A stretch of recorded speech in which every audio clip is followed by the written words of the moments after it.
Voici le Lys noir, un vieux Bordelais qui, après une déjà longue carrière, quitte notre port sans doute pour toujours.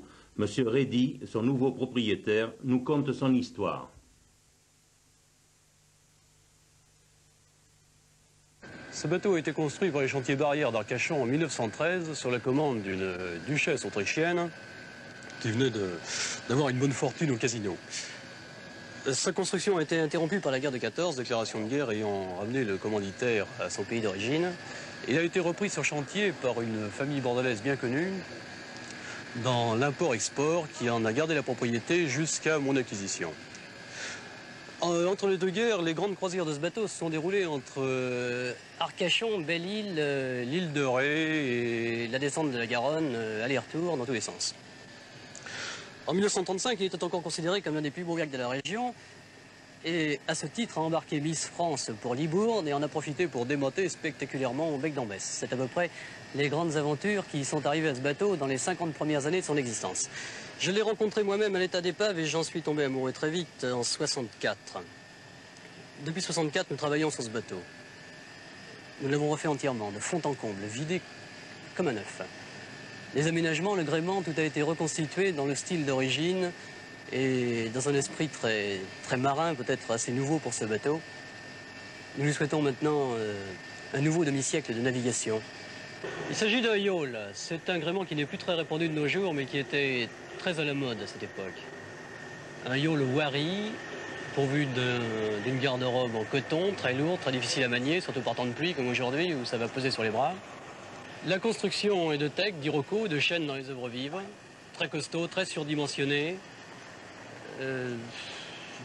fait par des artisans qui travaillaient encore avec des outils qui avaient connu la marine en bois, la marine en bois et les lampes à huile, d'un style, d'un genre, d'une allure que l'on aimerait voir un peu plus souvent sur les mers.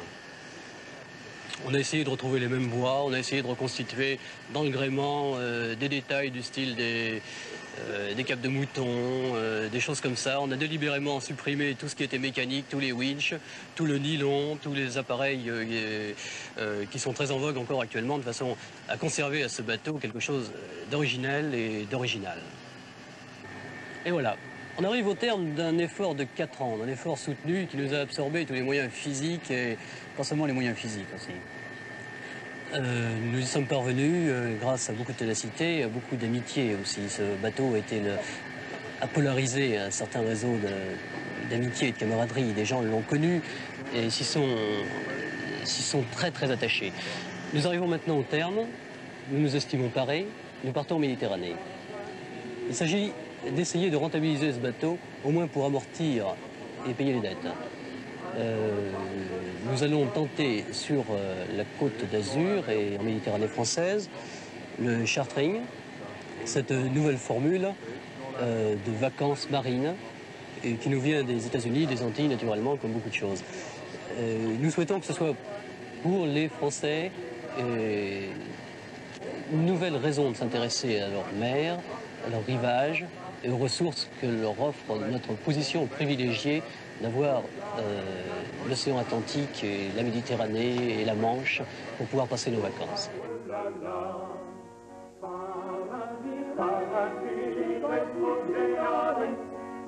On se retrouvera quand on arrivera dans le port de Tacoma. C'est dans la gueule qu'on se met le tapia. Oula la oula. C'est dans la gueule qu'on se met le tapia. Oula oula la. Paradis, paradis, on se retrouvera quand on arrivera dans le port de Tacoma. Mais les filles, ça se met dans les bras. Oula la oula. Mais les filles, ça se met dans les bras. Oula oula la. Paradis, paradis, on se retrouvera quand on arrivera.